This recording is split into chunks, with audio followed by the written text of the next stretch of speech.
Connectivity बना करके sewer की पाइपलाइन से पूरे हैदराबाद का जो मल है वो एक जगह पर स्टोर होता था। तो उसको ख़त्म करने के लिए क्या दिमाग कोई चलाएगा, तो बायोकेमिकल के स्टूडेंट ने उसमें लिक्विड क्लोरीन डाल करके उस पीले को वाइट कर दिया, और पीले को वाइट करने के बाद उसमें से उसकी स्मेल गायब कर दी।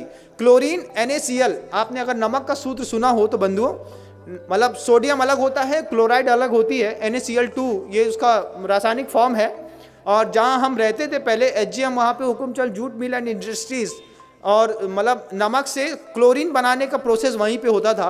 लिक्विड क्लोरीन होती है, पाउडर फॉर्म में क्लोरीन होती है, गैस फॉर्म में क्लोरीन होती है, और सब अलग अलग चीज़ों में काम आती है। जो बांस के पेड़ होते हैं उसको साफ़ करने के लिए लिक्विड क्लोरीन काम आती है, जिससे आपका पेपर बनता है और जो बिल्कुल वाइट हो जाता है।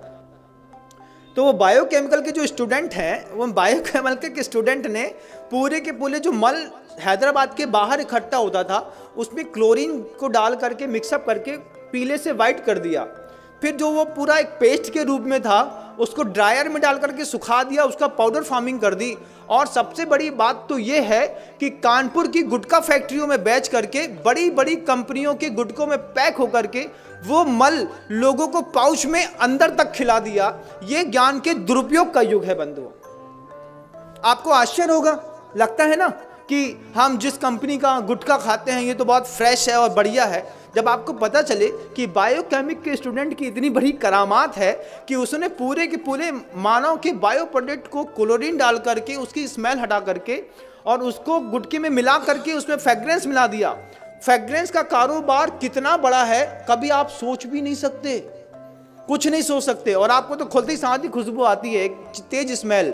आप किसी भी कंपनी के गुटके को 5 मिनट के लिए एक पानी में डाल दीजिए, थोड़ी देर उसको हाथ से मसल के देखिए, फिर आपको पता चलेगा, जब इसकी स्मेल हट जाएगी फिर उसको खा के देखिए, तब पता चलेगा कि हम अपने मुंह में क्या खाते हैं।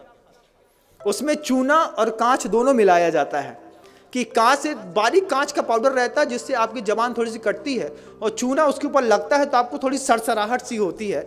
इसके चक्कर में आप बार बार माउथ फ्रेशनर के रूप में ऐसे पाउच के प्रोडक्ट खाते हैं। बायोकेमिक के स्टूडेंट ने पूरा का पूरा मानव मल उठा करके पाउचों में पैक करके कानपुर की गुटखा फैक्ट्री में जा करके एक बार ऑब्जर्वेशन तो करिए बंधुओं, तब समझ में आएगा ये गुटखा खाने वाले लोग सुबह सुबह मानव का मल खा करके अपनी जिंदगी की शुरुआत करते हैं।